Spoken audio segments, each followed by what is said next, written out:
Welcome guys, പുതിയ വീട്ടിലേക്ക് എല്ലാവർക്കും സ്വാഗതം. അങ്ങനെ നമ്മുടെ ടർബോയുടെ കളക്ഷൻ റിപ്പോർട്ട് കാര്യങ്ങളൊക്കെ വന്നിട്ടുണ്ട്. അതുപോലെ തന്നെ ടർബോയുടെ ഒരു ബുക്കിംഗ് സ്റ്റാറ്റസ് എല്ലാം നല്ല തീയായിക്കൊണ്ടാണ് ഇപ്പോൾ ബോക്സ് ഓഫീസിൽ പോയിക്കൊണ്ടിരിക്കുന്നത്. കഴിഞ്ഞൊരു മണിക്കൂർ മുന്നേ ടർബോയ്ക്ക് തന്നെ ഏകദേശം 10,000-2,000 അടുത്ത് ടിക്കറ്റ്സാണ് ബുക്ക് മൈ ഷോയിൽ വിറ്റ് പോയത്. അതുപോലെ തന്നെ ഇന്നലെ 99 രൂപ എന്നുള്ള ഒരു ചാർജിൽ പടം ഏകദേശം ശനിയാഴ്ച 1 കോടി രൂപയുടെ അടുത്താണ് കളക്ഷൻ നേടിയിട്ടുള്ളത്. ആ ഒരു കളക്ഷൻ റിപ്പോർട്ടിന് മേലെ തന്നെയാണ് ഇന്നും ഉള്ള ഒരു ബുക്കിംഗ്. അതുപോലെ തന്നെ ഇന്ന് പടം 2 കോടിക്ക് മേലെ കളക്ഷൻ റിപ്പോർട്ട് നേടിയെടുക്കുമെന്നാണ് പ്രതീക്ഷ. കേരള ബോക്സ് ഓഫീസ് അതുപോലെ തന്നെ വേൾഡ് വൈഡ് ആയിട്ട് പടം നല്ലൊരു ബുക്കിങ്ങും നല്ലൊരു കളക്ഷൻ റിപ്പോർട്ടിലേക്കാണ് പോയിക്കൊണ്ടിരിക്കുന്നത്. എന്തായാലും നമുക്ക് കാത്തിരിക്കാം നല്ലൊരു ഒഫീഷ്യൽ അപ്ഡേറ്റുകൾക്കായിട്ട്. പടം ഇപ്പോൾ എന്തായാലും ഈ ഒരു വീക്കെൻഡ് കഴിയുന്നതോടുകൂടി കേരള ബോക്സ് ഓഫീസിൽ 30 കോടി അടുത്തേക്കാണ് കളക്ഷൻ റിപ്പോർട്ട് വന്നിരിക്കുന്നത്. എന്തായാലും ഈ ഒരു ബോക്സ് ഓഫീസ് റിപ്പോർട്ട് എന്ന് പറയുന്നത് ഒരു അൺഒഫീഷ്യലാണ്, കാരണം നമ്മുടെ ഒരു പ്രഡിക്ഷൻ മാത്രമാണ്.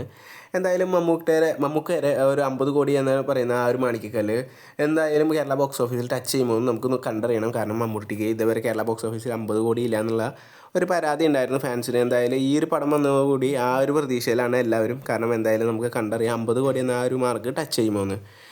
പടത്തിന് എന്തായാലും നല്ല റിപ്പോർട്ടുകളാണ് ഇപ്പോഴും വന്നിരിക്കുന്നത്. എന്തായാലും ഇനിയൊരു ഫ്രീ റണ്ണാണ് പടത്തിന് ഉള്ളത്. കാരണം ഇനിയൊരു മഴ ഒരു കാര്യങ്ങളൊക്കെ ആയതുകൊണ്ട് തന്നെ വലിയൊരു റിലീസ് കാര്യങ്ങളൊന്നും കേരള ബോക്സ് ഓഫീസിൽ ഇല്ല. അതുകൊണ്ട് തന്നെ തലവൻ അതുപോലെ തന്നെ ടർബോ, ഈ ഗുരുവായൂർ അമ്പലനട, ഈ ഒരു 3 സിനിമകൾക്ക് നല്ലൊരു ഓപ്പർച്യൂണിറ്റിയാണ്.